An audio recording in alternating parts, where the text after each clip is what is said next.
members or visitors today? Stand up so we can just say hi. Hi, now we'll recognize her the next time, right? Welcome, welcome. Thank you all for coming. Looks like we have somewhere between 40 and 50 people. I have some announcements as usual. We have over 160 members now. We just keep growing month to month. I'm just so delighted with that news. And louder, okay. For those 160 members, we have a spring picnic because we have some extra funds, and we're supplying the Subway sandwiches and beverages and cookies and a magic show. And that's on April the 17th in the Catalina State Park at the Flycatcher Pavilion. Your only cost will be to the gas to get there and your entry fee to the park. All right? So I have 49 people signed up already. That's quite a turnout, I think. But the deadline is this Friday, April the 12th. So let me know, because we have to let the Subway people be able to order all their stuff. And it'll be a batch of sandwiches, and you just hope you get the kind you want. I think we're having ham and turkey and roast beef, maybe, and I don't know. They'll be in boxes and stuff and sorted. Anyway, it should be fun, and we'll hope the weather is conducive to a picnic. Since we've been learning all about the desert flora, with last month's presentation from the Tucson Cacti and Succulent Society and tonight's presentation from our docents at Tohono Chul, we thought a trip to the Boyce Thompson Arboretum would be in order. It's the largest arboretum in Arizona, and we are allowed to have 30 people. I already have 15 sign-ups, so if you want to go on this trip on May the 1st, I need to get your entry form, whether you're going to lunch, and your check by April the 18th. And that's coming up soon, so I wanted to let you know. We'll have lunch at Mount Athos in Florence.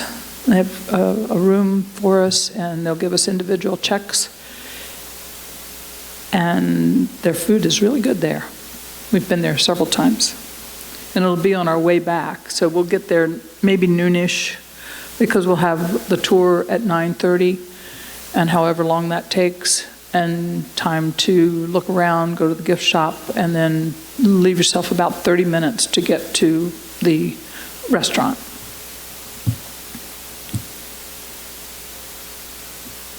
Did you know about the owl cam for the nesting owls that are on Niblick? They're pretty cool. We just looked at it today. I think they must have flown the coop or fledged, I should say. I don't know. There was nothing in the nest today. But the Computer Club of Saddlebrook is hosting a presentation right here in the Desert View Theater on April the 15th at 1 p.m. And they're going to talk about how they put this streaming critter webcam up and got it settled. And it could be a very interesting presentation. You could learn how to do it yourself. How many of you remember the time we went to Bisbee and Tombstone, the silver mine and the copper mine down in that area? There's some long-timers, I won't call it old-timers, but long-timers. We had such a blast. We went down there, had overnight. We had lunch at Big Nose Kate's in Tombstone and went in the mines and got a tour in the Copper Queen mine. And we stayed at a variety of hotels, one of which was severely burned in this recent fire in Bisbee, the Letson Lofts. But we want to do something like that again this summer, but maybe someplace cooler, perhaps in July. The thing of it is, Carol and our program events committee needs some help. And if you would be willing to be on her committee, we'd really appreciate your volunteerism. Carol's sitting down front. Wave, Carol. Yeah, yeah. So if you're interested in helping and planning an event like that, we'd be really happy.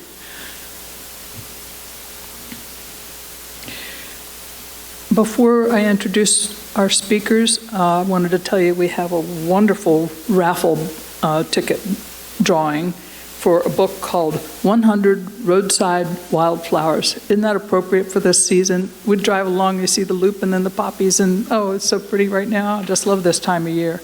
Oh. This will be the book that some lucky winner gets. Yes.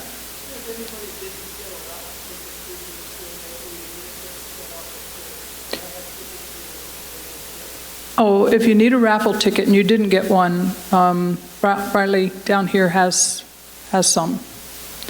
Oh, here's somebody over here behind you.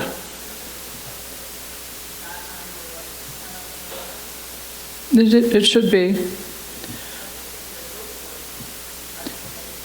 Mm-hmm. Well, our webmaster is sitting right there.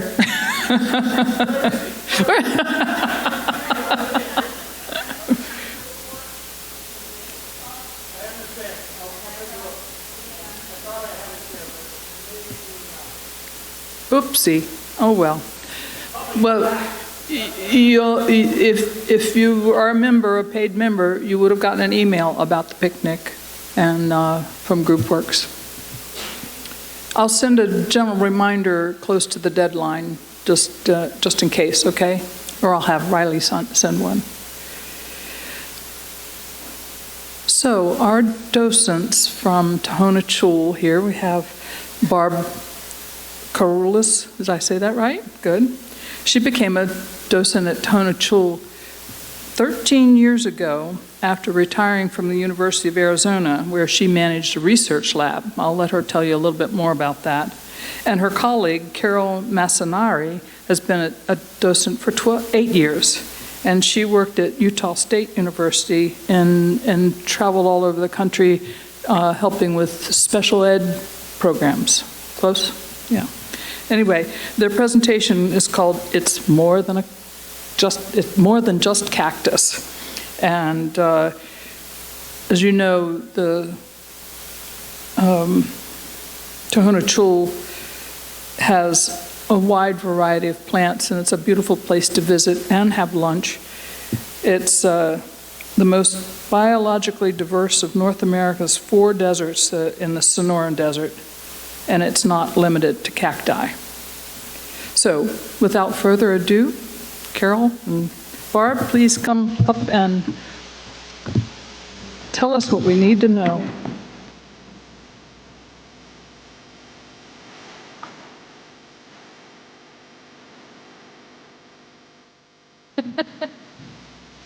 Wow, hello. Thank you so much for inviting us out here today. It's always fun to get out of town, so to speak, especially to talk about stuff that happens and things that you can see at Tohono Chul. I don't really want to tell you anything about my experience at University of Arizona, really, except it was really great. I was there for 25 years. And before that, I worked for 10 years at Grand Canyon National Park before coming west from Baltimore, Maryland. Once I got to Arizona, I never looked back. Except once in a while, I would like to have a crab or two. Yeah. So Carol and I are going to share the stage today. The title is More Than Just Cactus. And we're just going to tell you about some of the amazing plants that grow in the Sonoran Desert. Barb already stole my show here, talking about the Sonoran Desert, the most diverse of the 4 deserts in North America.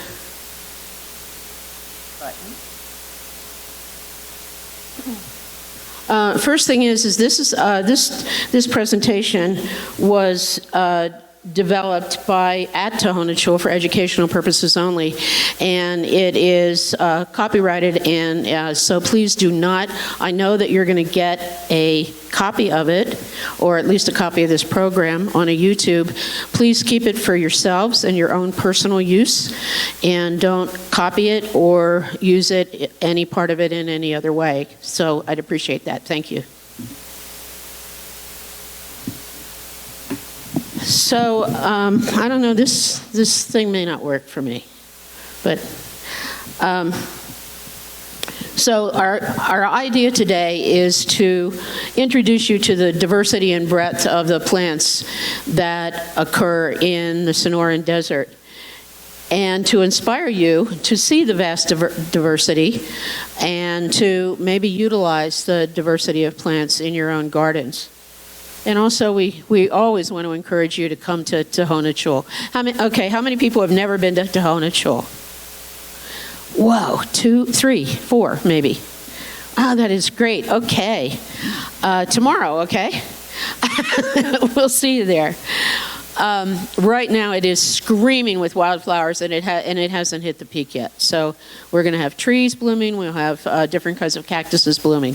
So come on down as often as you can to enjoy Tohono Chul. All right, so we are in the Sonoran Desert. The Sonoran Desert is about 100,000 square miles around the state of Arizona and also northern Mexico, and a little bit of Baja. It is the most biologically diverse desert in North America, and it's designated by and characterized by columnar cacti and also by legumes. Okay, I'm going to put this up here.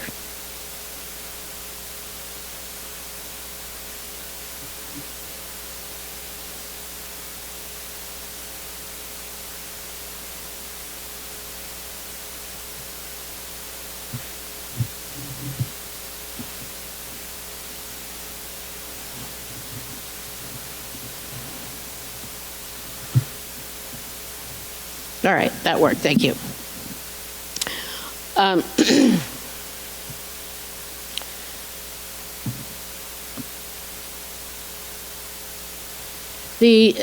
Because the Sonoran Desert covers so much different topography, it's divided into subdivisions, and the Tucson area is in the subdivision called the Arizona Uplands.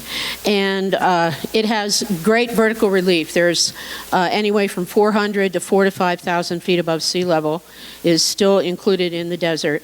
The biannual rainfall is about 12 inches per year in the Tucson area, and that is very close to not being a desert anymore. One of the definitions of a desert is to be less than about 10 inches of rainfall a year. So if we had the normal rainfall, we would be exceeding that. And there is a conversation, who knows how long it will go on, to determine whether we should be called a thorn scrub forest. So why are all these plants? So these 2,000 species of plants occur in the Sonoran Desert, and why? How do they live here?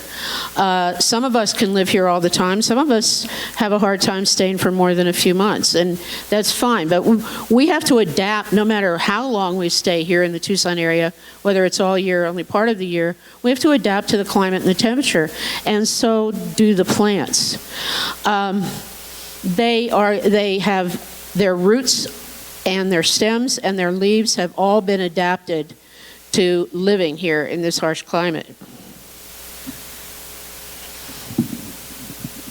You know, by the time I'm finished here, I may have it all organized. So one of the things that they need to adapt is their root system. For instance, the mesquite, we don't have a pointer, but just check it out.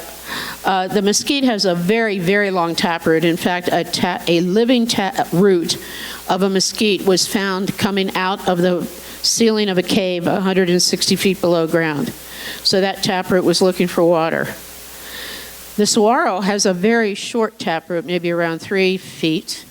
or none at all. And most of his roots are lateral, going out about the height of the saguaro is tall the whole way around the plant.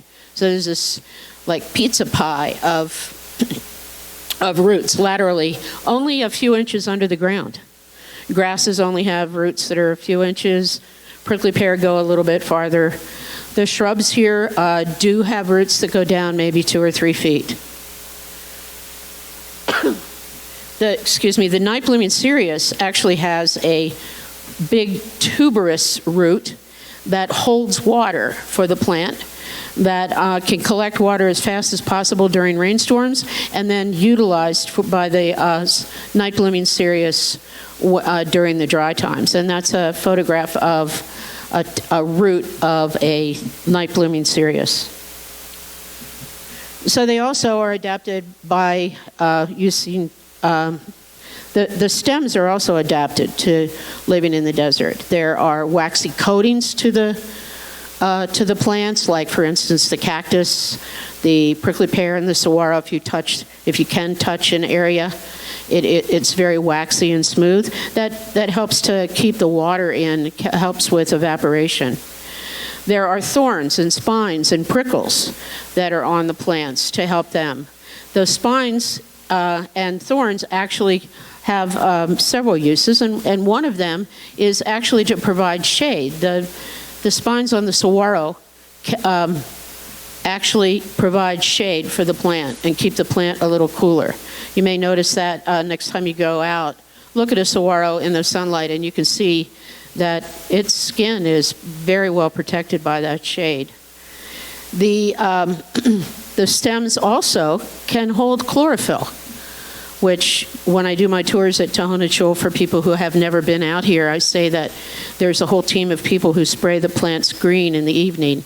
Nobody knows about it. But those palo verdes are truly naturally green, and they can process photosynthesis if they don't have leaves.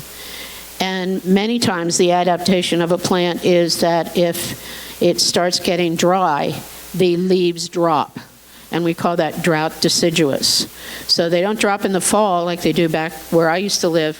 They'll drop just if it gets warm and hot. Don't think that your plant is dying because the leaves fall. It's just they're conserving water. And the leaves themselves have adapted to this harsh climate. The prickly pear bush has these the brittle bush has these very, very soft little hairs on its leaves, and it makes the leaves very, very soft. And I don't know why it's called a brittle bush, because if you touch the leaves, they just are so soft. Those little hairs actually keep them cool, the leaves cool. The way the leaves are oriented towards the sun also helps to keep less sunshine hitting the leaf in the first place. And then, of course, the leaves will not even, there will only be leaves if there's moisture or rain. The picture here of the ocotillo, our ocotillos are blooming right now. First they get leaves, then they get the flowers. Those red are the red flowers coming out up here? So they get flowers, and then when they're finished flowering, they may very well drop their leaves again and may look like they've gone dormant, which they have. And the next time it rains, they'll bring back their leaves, but it'll only flower once. It just flowers in the springtime. And here on the bottom right, you can see a spine on a saguaro that's pointed downward.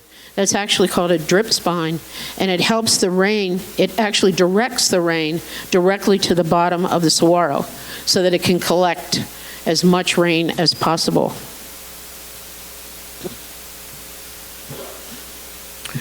So I'm going to start out with, I'm going to talk a little bit about some trees and some shrubs, and Carol's going to talk about the entire rest of the 2,000 species of plants that we have here in the Sonoran Desert. I'm going to talk about 10. I thought we'd divide it evenly. So we'll talk about mesquites first. Velvet, honey, and screwbean mesquite. And the mesquites are all pretty much, they're pretty much similar. The They have fairly small leaves. They have, the leaves are adapted to shade. They have beans, or pods that they grow. They are legumes, so that means that they are a bean, and their pods have beans in them, or seeds that we call beans. And the pods are actually nutritious. The pods have sugar, they have protein, they have lots and lots of minerals and vitamins. And we've all heard of mesquite flour, right? That can come from any one of these. And the flour has been used by the early people to actually get them through the winter. They could grind the mesquite pods, not the seeds, because the seeds are very, very hard. But they grind the pods, they make a flour, and then they can make a form of a cake that they can store and eat throughout the winter. The velvet mesquite is called velvet because it has these really fine hairs on its leaves. And if you take a look really closely, you can almost see the really fine hairs. It's one of they all hybridize, which means that they can, that a velvet mesquite and a honey mesquite can come together and create a honey velvet mesquite, or a velvet and a screw bean, or one from Chile that you may have bought in one of the nurseries, or Argentina, can also hybridize with our natives. Diversity is great, but and mesquites are so. I'm sorry. Let me back up. If you're interested in what tree you actually have in your backyard, it may not follow along directly with the description that you read about, because it could very well be a hybrid tree.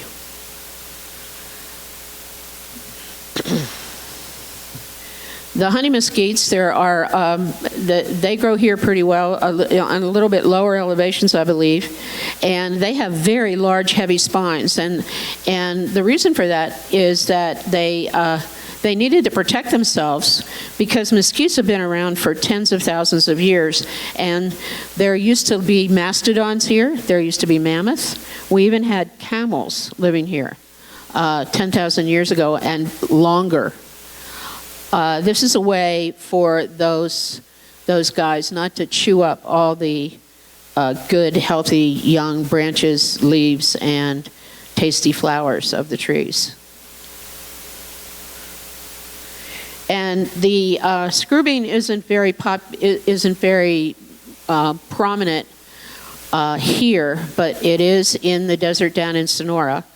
And it's really interesting. You can see there in the middle picture are the bean pods, and they really do look like little screws. And the early people actually baked them, and then they were able to eat them.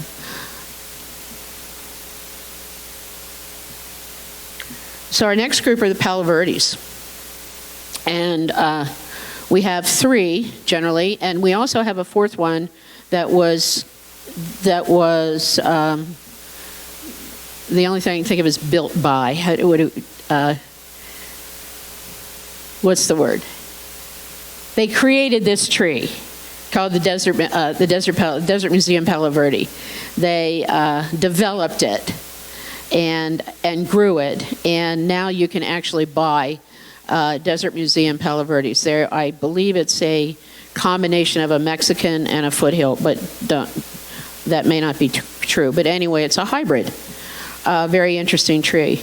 The way that you can, when the trees flower, you can tell the blue Palo Verde because of the little red dots on the flower. You can see it. Oh, when you touch the screen, it moves. The little red dots on the flower for the blue Palo Verde. The foothills has, on one of the petals, has a white flower, as you can see in the middle. This is called a banner petal. And then the Mexican Palo Verde has little pink or little orangey dots similar to the blue Palo Verde, but as the flower gets older and starts to die, that banner leaf or petal turns really bright red or bright burnt orange. And the blue, we had at Tohono Chul several years ago, we had a contest to see whether the blue Palo Verde or the foothill Palo Verde had the tastier pods. If the pods are really fresh and really young and really new, they are edible. As they get older, the seeds of one gets really, really hard, and the pods of one get really bitter. The consensus was that the blue Palo Verde had tasty pods when they were young and immature. They have kind of a bluish, grayish, greenish trunk, and they are the first ones to bloom in the spring. And any day now, the blue Palo Verdes are going to come out. I live on the west side of Saguaro National Park. West. I live on the west side of Saguaro National Park West. And there are lots of blue Palo Verdes on that little 4-mile drive through that park. And they just fill up the entire viewing area with these bright yellow, creamy yellow flowers. I can't wait till they happen. The foothill is also called narrow leaf or little leaf, and it has tiny little leaves. It also would drop these leaves if there's a drought to conserve water. And and as I was saying, the beans are edible when they're very, very young.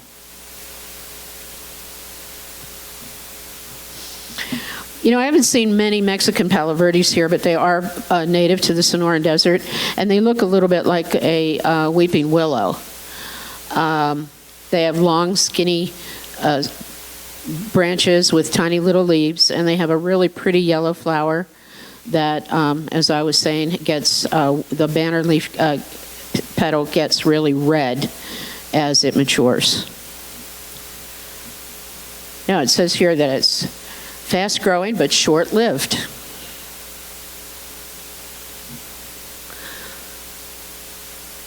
Are there ironwoods up here? Do you know? Anybody know? Ironwood trees? The ironwood is a magnificent tree. It has the hardest wood of pretty much any other tree, and whatever you do, if you're going to be in a flood, don't use an ironwood to build a canoe, because the wood actually sinks in water. And it's very hard, it's very dense, and the Seri Indians make these beautiful, beautiful sculptures with them. Have you seen those ironwood sculptures that the Seris do from Mexico? They're really, really amazing, and the wood is so pretty, and when you can sand it down really well, and you can wax it and just smooth it out, and it's just beautiful. In the springtime, the lavender flowers are screaming, really. That's the next thing that goes after the Palo Verde. Then the ironwoods start, and then the whole desert is filled with this light purple that's just beautiful. Lots of ironwoods down on the west side of Saguaro National Park too. And the desert tortoises love the ironwood flowers. They also like the desert willow flowers. Actually, they'll eat any flower because it has sugar in it. So there's several acacias, too, that are in the desert. These are all legumes. These are all beans. They have bean pods, and their seeds are beans. And the acacias are a little smaller than those magnificent trees that we have over there, although there's one at Tohono Chul. Well, we have several, but there's one type at Tohono Chul that's pretty big. They look like mesquites.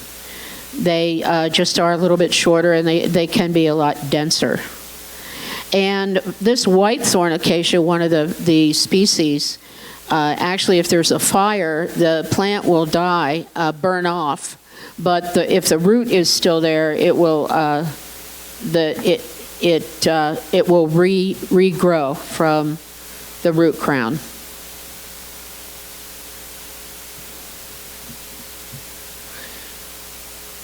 So at Tohono Chul, there are three, I think, sweet acacias in the performance garden. And one of them is a champion tree, which means it's the there's a mathematical calculation that includes the circumference of the tree, the height of the tree, and then the crown of the tree. And you put all those measurements together, and you divide some, multiply some, throw in a couple more numbers, and you come up with a number that defines the tree in a scale.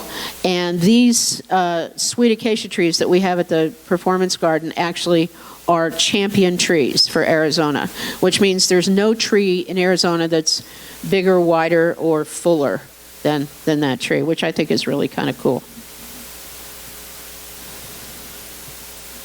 And birds, butterflies, bees, they all love these plants because of the sugar that's found, and the sugar is fructose, by the way, is found in the flowers.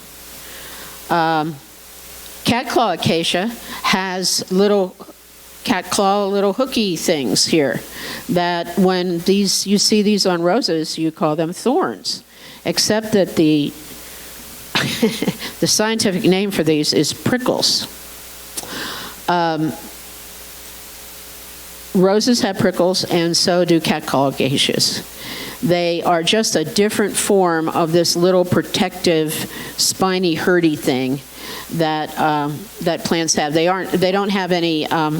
They aren't vascular, which means they don't have any juices running in and out. They're actually just extensions of the epidermis. Whoops. The epidermis of the stem. But catclaw acacia have these little catclaws that are called prickles, and verdants love to nest in them, and bees love to pollinate them, and they're pretty much everywhere. They're really distinctive if you're out identifying acacias.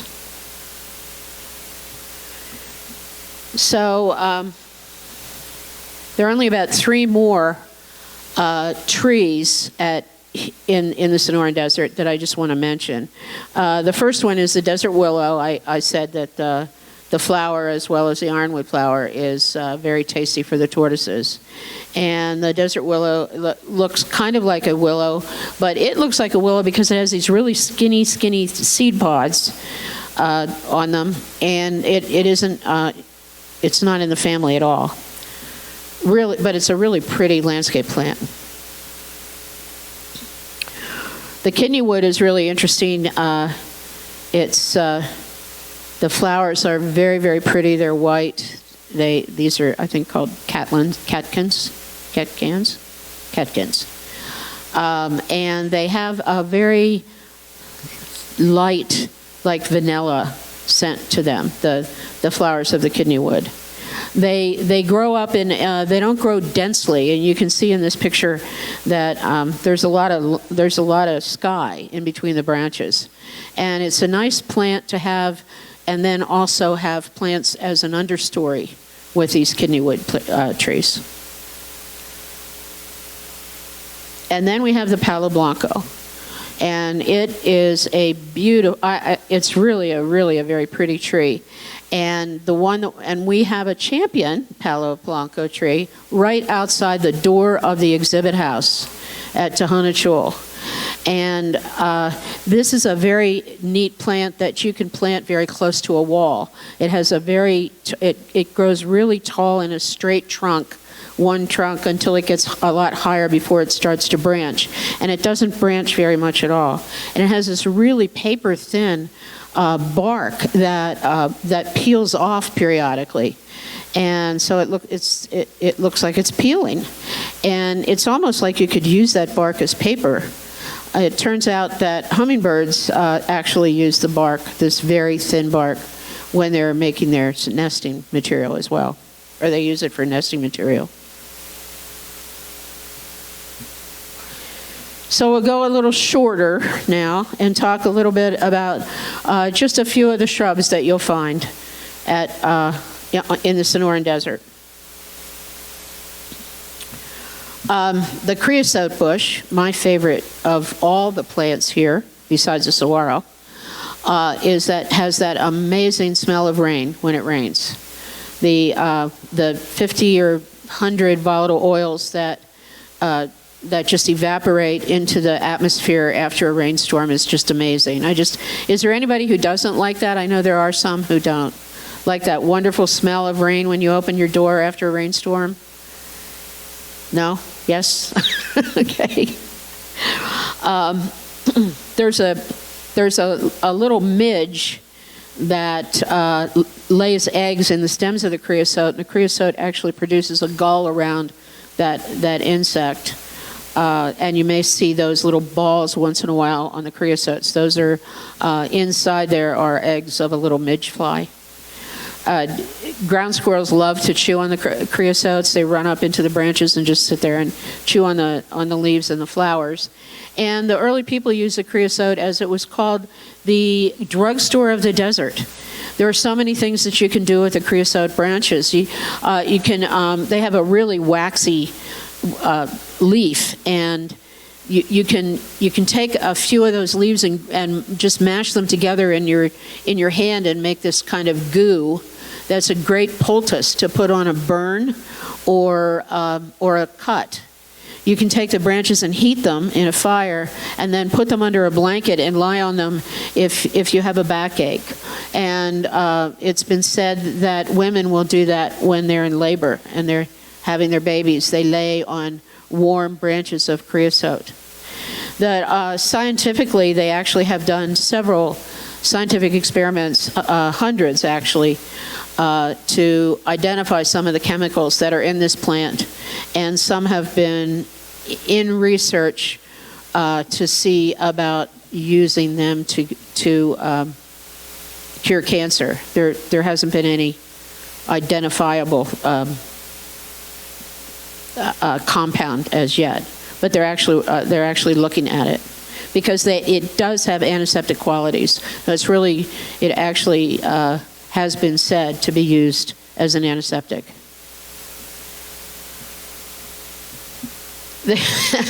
This image on the left here, top left, is pretty much what we have right now almost.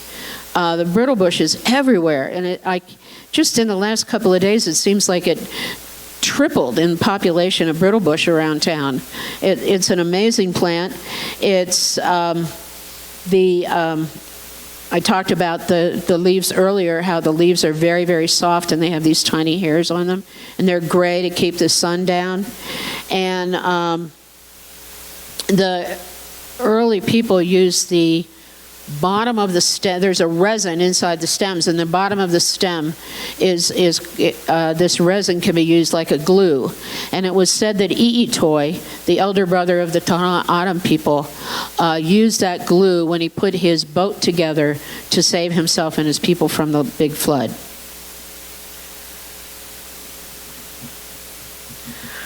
The jojoba. How many people have jojoba products? Like lotion, shampoo. Yeah, it's in a lot of products. There's the nut of a jojoba is actually a liquid wax, and it can be ground up and made into kind of a poultice, again for cuts or bruises or sunburn. Here, in modern times, we use the liquid wax of the nut for soaps and lotions.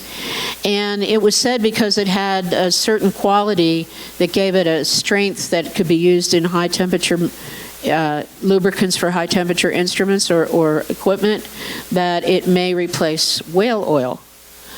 And there was this thought that we could save the whales by growing jojoba, and that way use the jojoba oil instead of the whale oil. Well, there was a Mark Dimmitt, who maybe you have actually had speak with you. He's like this genius plant guy in Tucson, and Mark decided to grow a little field of jojoba, and he went out and he bought something like 50 little jojoba plants, and and jojobas are the kind of plant where you have a female plant and a male plant. And if you only have females, you won't get any nuts, and if you only have males, of course, you won't get any nuts as well. And so he went out and he bought about 50. The thing is you can't tell the gender of the plant until it's about 3 years old. And as it turned out, he had like 41 males and 9 females. So out of 50, he only got nuts from 9 plants. So it really is hard to plant, like a 100-acre field of these things. So it doesn't really work commercially for high-quality oil, but it is used commercially in small quantities for our liquid lotions, shampoos, and such.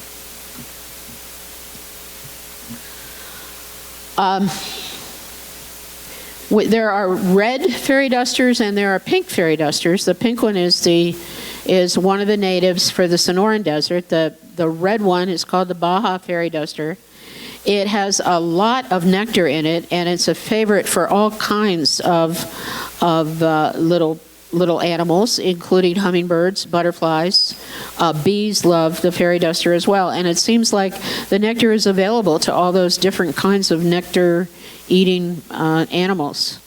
It's drought tolerant, and it's handy to water it. Though you can get flowering all summer long. At Tohono Chul, it is on a water system. The plants we have are on a water system, and they flower throughout the season. This is another favorite plant for the tortoises, especially the ones at Tohono Chul.